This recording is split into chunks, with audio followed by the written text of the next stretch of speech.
बिस्मिल्लाहिर्रहमानिर्रहीम अस्सलाम वालेकुम। मैं हूं मोहम्मद उस्मान। आज की इस वीडियो में हमने टेस्टिंग ऑफ हाइपोथेसिस के प्रोसीजर को न्यूमेरिकल क्वेश्चंस पे अप्लाई करके ये जानना सीखना है कि गिवन एट्रीब्यूट्स में एसोसिएशन मौजूद है या नहीं है। हमारे पास सिंपल डाटा गिवन है कंटिजेंसी टेबल की फॉर्म में, टू रोज़ हैं और 3 कॉलम्स की फॉर्म में ये डाटा गिवन है। टोटल्स को हम रोज़ और कॉलम्स की तादाद में शामिल नहीं करते। अगर हमें गिवन है अच्छी बात है, नहीं तो हमें कैलकुलेट करना पड़ेगा फर्दर कैलकुलेशंस के लिए। बहरहाल हमें 2 रोज़ और 3 कॉलम्स की फॉर्म में ये कंटिजेंसी टेबल गिवन था क्वेश्चन नंबर 17.43 में शेर मोहम्मद चौधरी साहब की बुक में।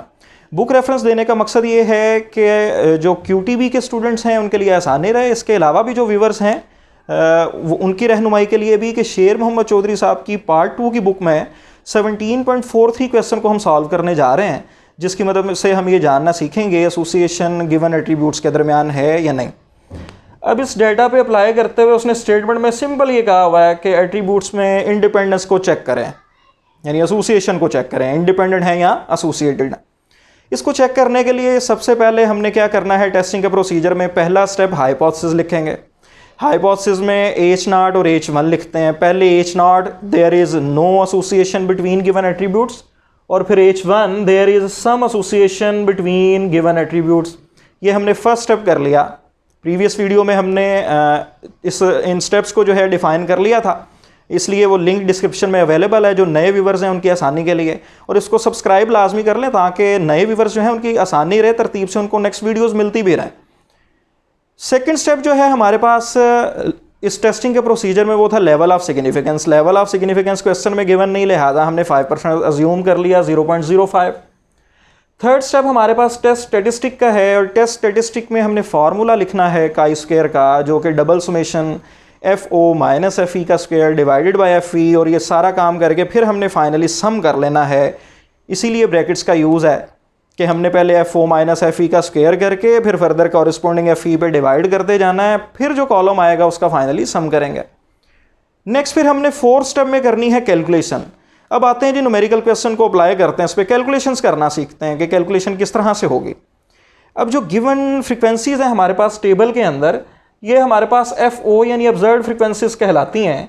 ये मैंने एक कॉलम की सूरत में लिख लिया, FO 215, 325, 60, 135, 175 और 90। ये फ्रिक्वेंसीज को मैंने कॉलम की सूरत में लिख लिया, इनको FO की नोटेशन दे दी। FE हमने यानी एक्सपेक्टेड फ्रिक्वेंसीज फाइंड करनी है खुद से। ये अच्छी तरह से समझ लेना है कि किस तरह से फाइंड करेंगे। जो एक्सपेक्टेड फ्रिक्वेंसीज हैं, एक्सपेक्टेड फ्रिक्वेंसीज किस तरह से होती हैं जी। सबसे पहले हमने 215 की एक्सपेक्टेड फ्रिक्वेंसी फाइंड करनी है।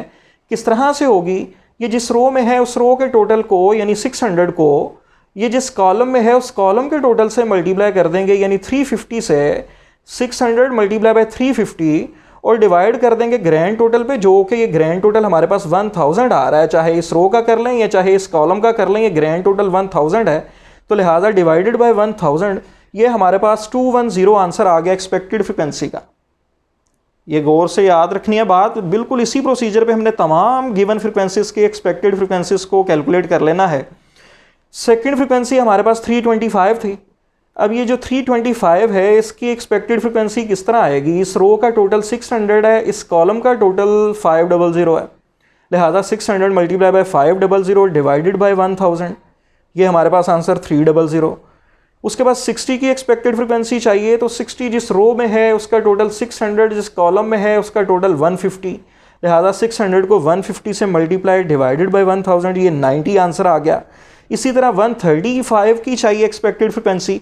135 की एक्सपेक्टेड फ्रिक्वेंसी 400 मल्टीप्लाई बाय किए जिस कॉलम में है उसका टोटल 350 है, लिहाजा रो के टोटल 400 को कॉलम के टोटल 350 से मल्टीप्लाई करेंगे, डिवाइज़र में ग्रैंड टोटल यानी 1000, ये हमारे पास इसका आंसर आ जाएगा व्यूअर्स 140।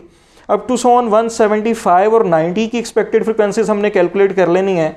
फॉर एग्जांपल 90 जिस रो में है उस रो का टोटल 400, जिस कॉलम में है उस कॉलम का टोटल 150, तो 400 को 150 से मल्टीप्लाई करेंगे तो ये हमारे पास आंसर, और डिवाइज़र में 1000, तो ये हमारे पास आंसर आ जाएगा 60।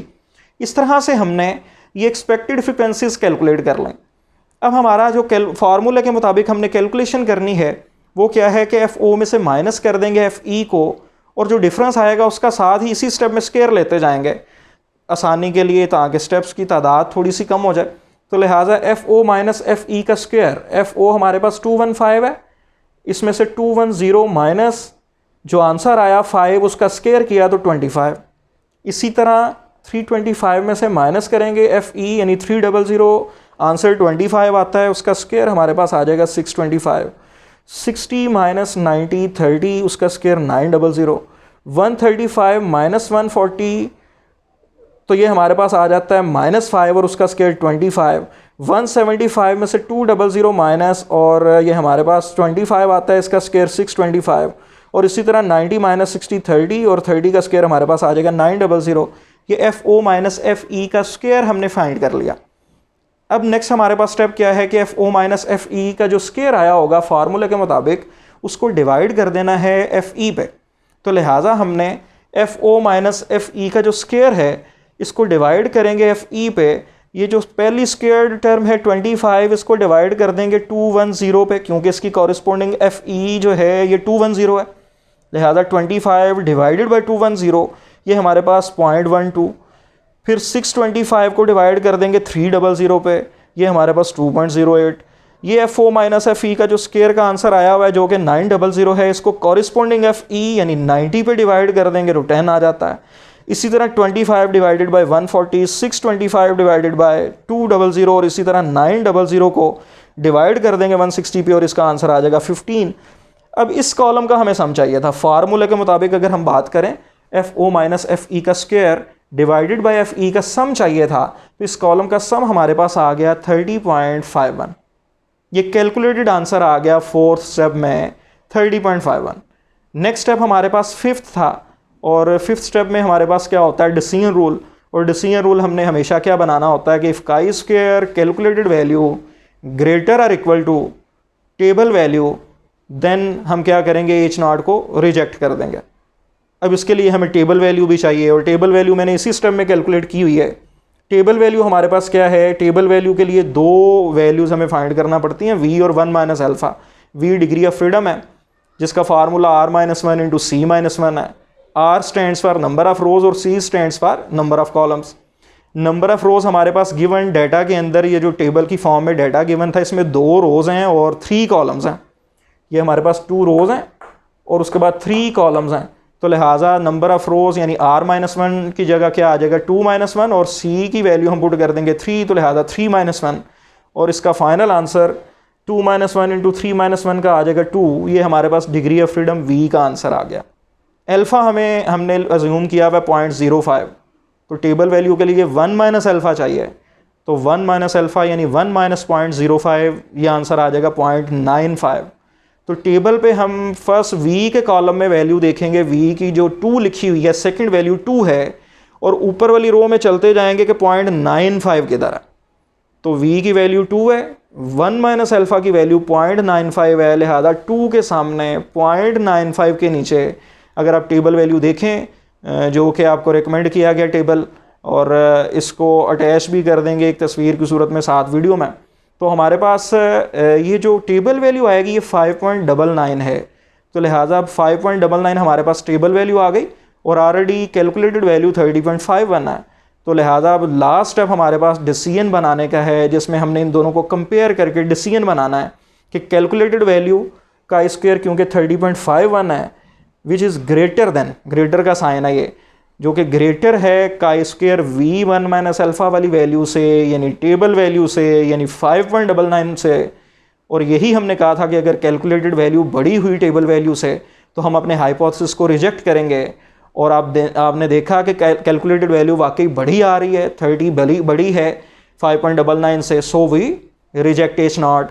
ये हमने डिसीजन बना दिया कि हम अपने एच नॉट को रिजेक्ट कर रहे हैं। इट मीन्स H1 की फेवर में हम रिजेक्ट कर रहे हैं, H1 को एक्सेप्ट कर रहे हैं। इसका मतलब ये भी हो सकता है अगर इंटरप्रेट करें अपने रिजल्ट को कि देयर इज सम एसोसिएशन, कि गिवन वे एट्रीब्यूट्स के दरमियान एसोसिएशन जो है मौजूद है। तो लिहाजा ये हमने न्यूमेरिकल क्वेश्चन की मदद से एसोसिएशन को जानना सीखा। नेक्स्ट टॉपिक के साथ इंशाल्लाह नेक्स्ट वीडियो में आएंगे। बहुत शुक्रिया जी, अल्लाह हाफिज़।